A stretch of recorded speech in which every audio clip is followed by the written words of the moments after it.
Live santai di neteh. Oke.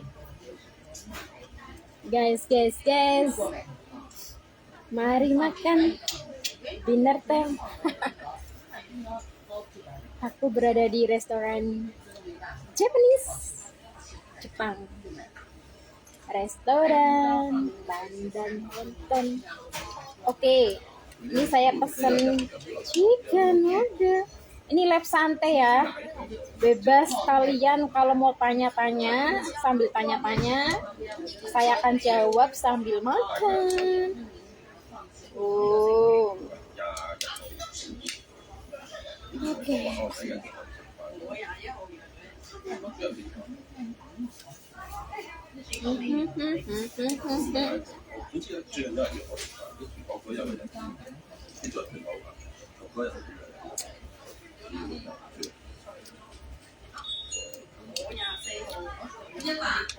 Kayak gini doang. Kayak gini $43. Coca-Cola $10.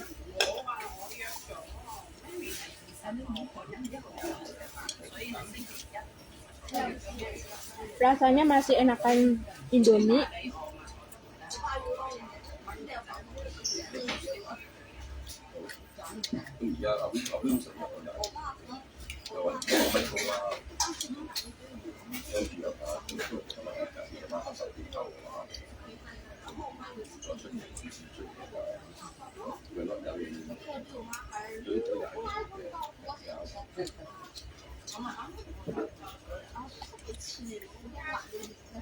Sore kakak ME Yusuf. Sore juga, saya bukan bos lah. Nggak ada bos. Sore bos.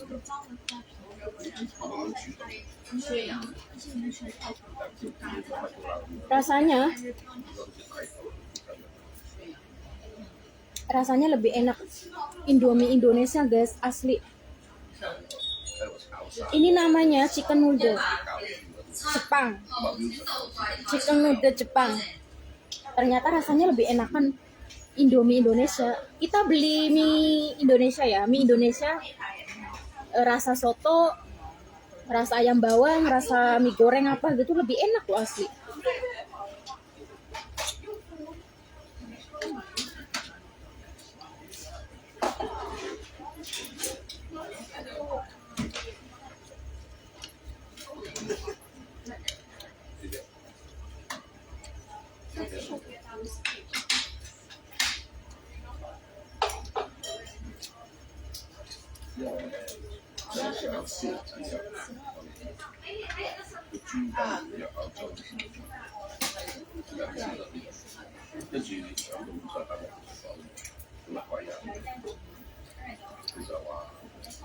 Kesetiaan siun.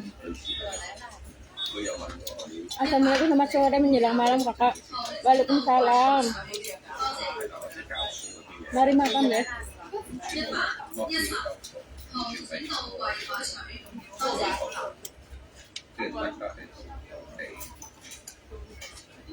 Selamat sore kak.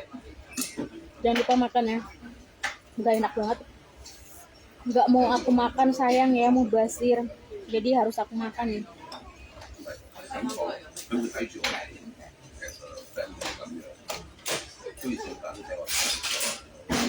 Masih enakan Indomie Indonesia.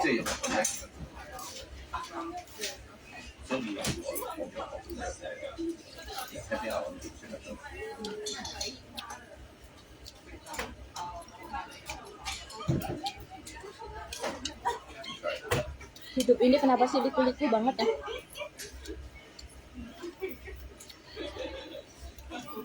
Ulang.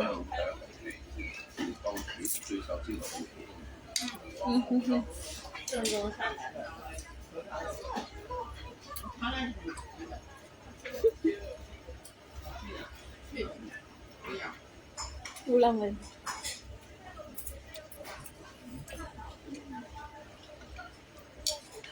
Gak enak tapi harus saya enak-enakin, harus saya habisin. karena saya tuh nggak suka membuang makanan ya, mubazir.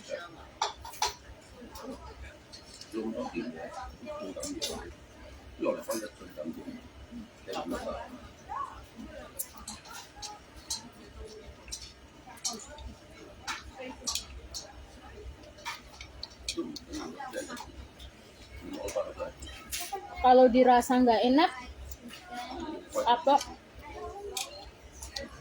jadi nanti kalau kesini lagi cobain menu yang baru, bukan baru sih, menu lain. Selamat sore menjelang malam Kak, sore juga.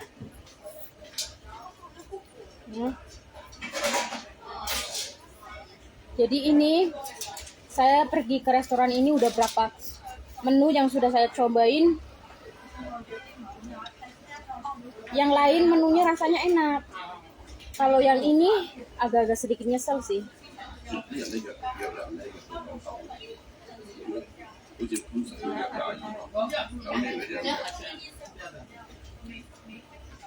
Assalamualaikum Kakak Ika.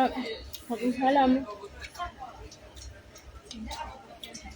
Kapok.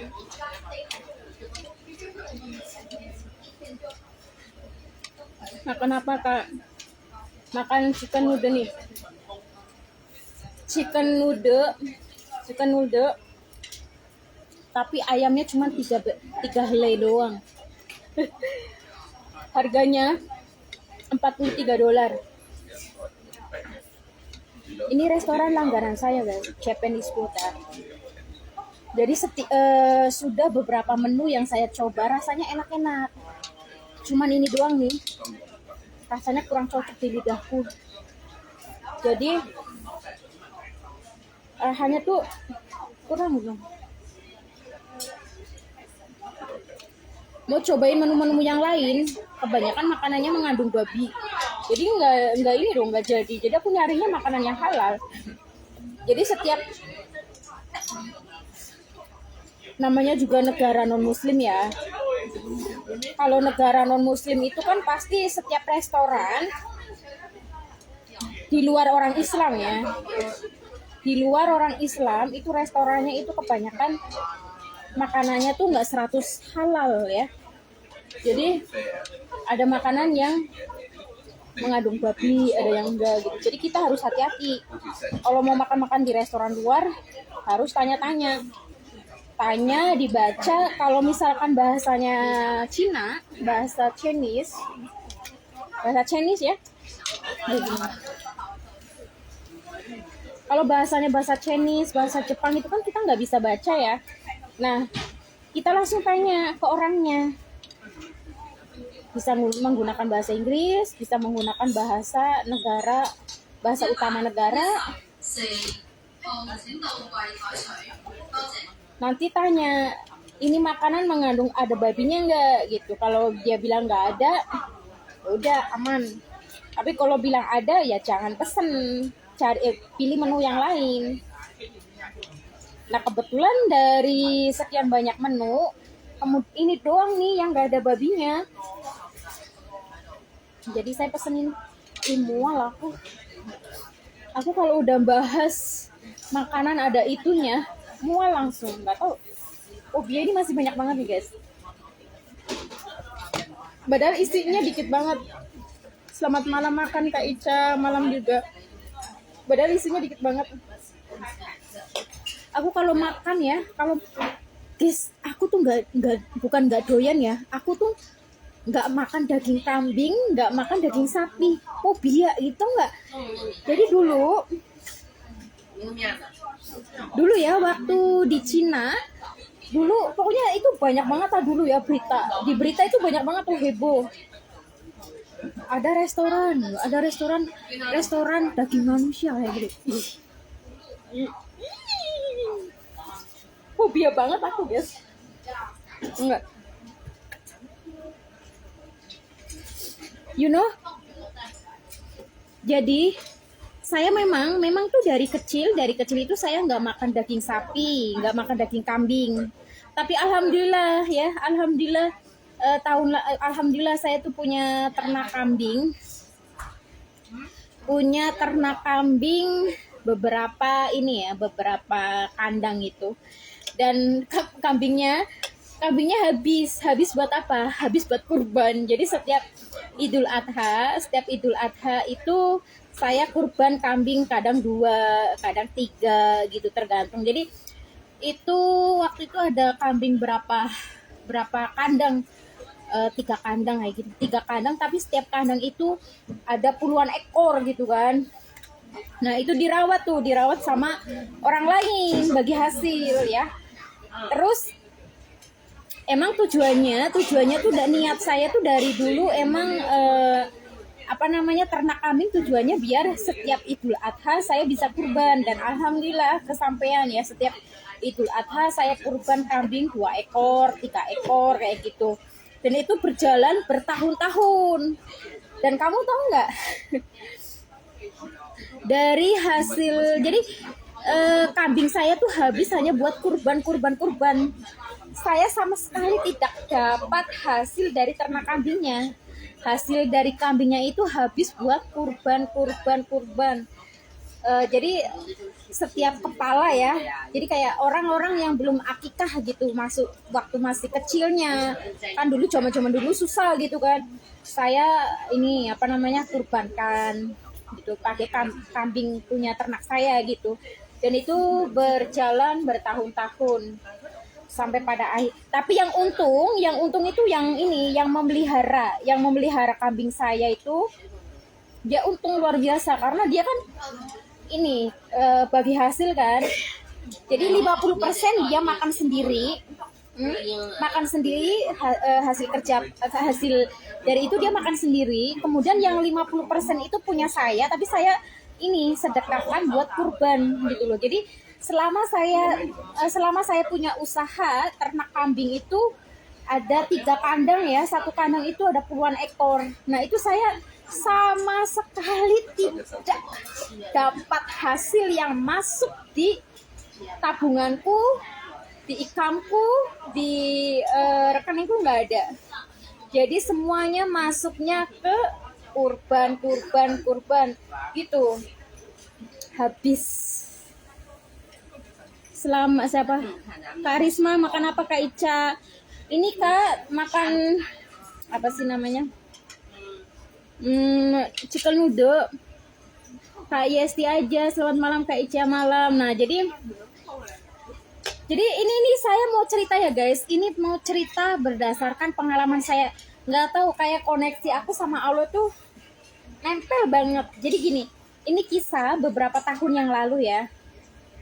Kisah nyata. Aduh.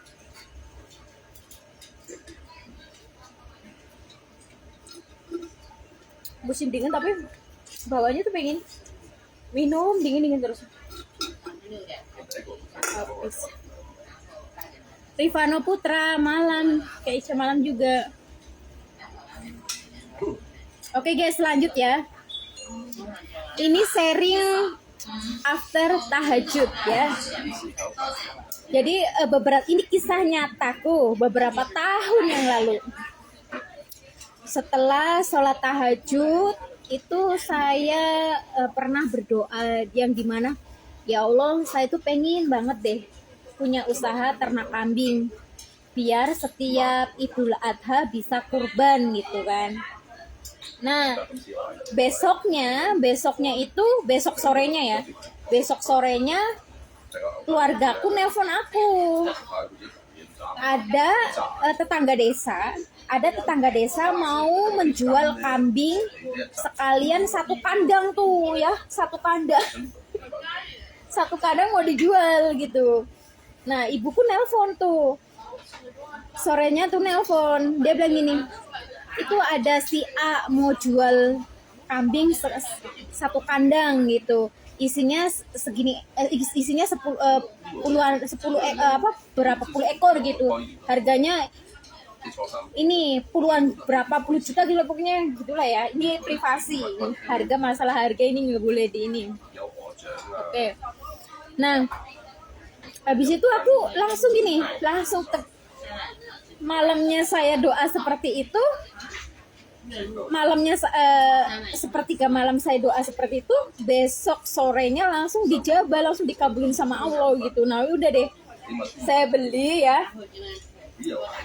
beli kambing sekalian isinya semua. Dan waktu itu kenapa orang itu menjual kambing, ternak kambingnya sekalian kandang-kandangnya itu ke saya? Karena orang itu butuh dana, butuh biaya untuk biayain anaknya yang mau hajatan. Intinya dia butuh dana buat hajatan gitu ya. Ya udah langsung aku beli ya. Terus yang mengelola orang itu juga. Jadi dikelola sama orang ini nih, dikelola sama yang penjual tadi ya. Jadi penjual tadi dapat uang dari hasil jualnya 100%, kemudian hasil dari jualannya dirawat dia juga, hasilnya bagi hasil juga. Jadi ini orang hasilnya berkali-kali lipat ya. Nah, kemudian dipelihara, diternak orang ini nih ya, sampai akhirnya itu ada berkembang biak. Nah, kemudian saya tidak berhenti di situ. Saya beli kambing lagi sampai dapat 3 kandang. Ngalor ngidul, malam kakak, malam juga Karam Sirima. Assalamualaikum Kak Ica. Waalaikumsalam. Nah, lanjut ya. Sampai pada akhirnya dapatlah 3 kandang kambing. Nah, yang 1 kandang itu isinya puluhan ekor ya. Udah. Jadi setiap beranak bagi hasil. Nah, yang bagi hasil dari yang misalnya gini.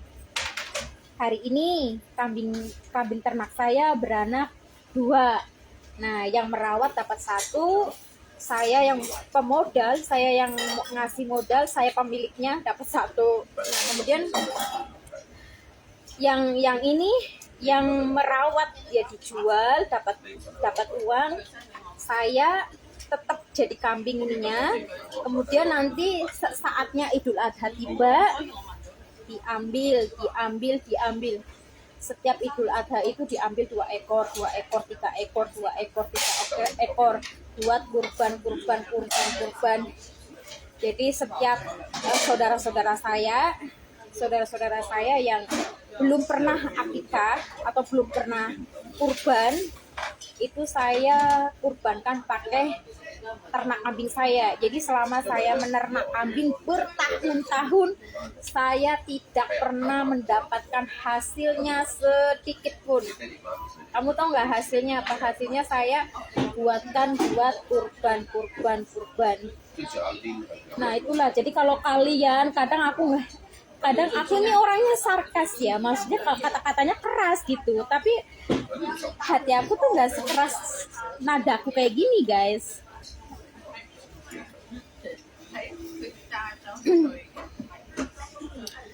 Makanya saya gini loh, pada intinya di dalam kehidupan saya tuh nggak suka diatur, nggak suka ditekan, nggak suka diminta ya.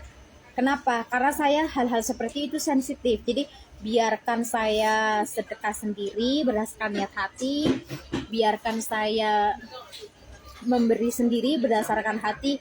Kenapa? Karena di situ ada keikhlasan gitu loh ya.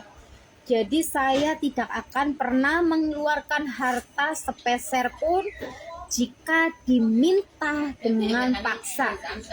Karena apa? Saya kalau mengeluarkan harta harus dari hati, dari keikhlasan ya. Yang namanya harta itu emang harus dikeluarkan dengan ikhlas guys gitu.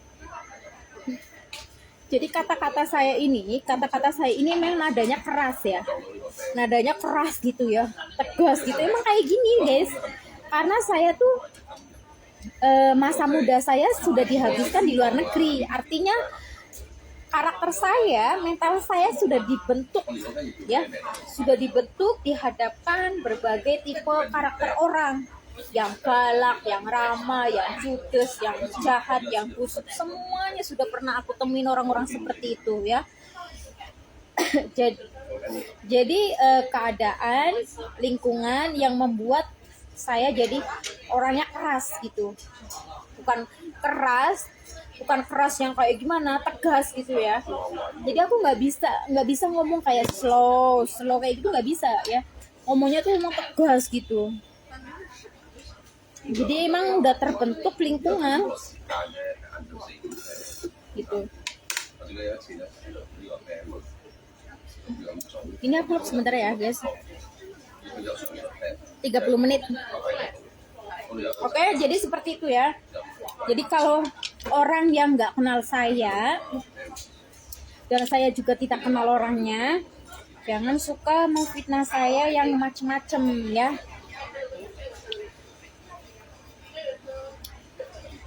Seperti itu ya guys, kisah hidupku beberapa tahun yang lalu.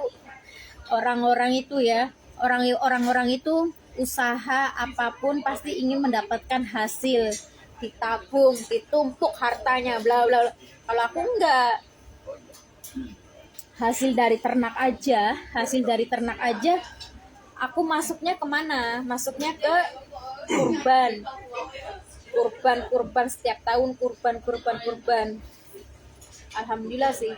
Alhamdulillah banget kesampean ya. Orang-orang yang belum pernah kurban, saya kurbankan atas nama mereka. Kambingnya dari saya gitu. Udah guys, itu dulu nih live santai. Assalamualaikum.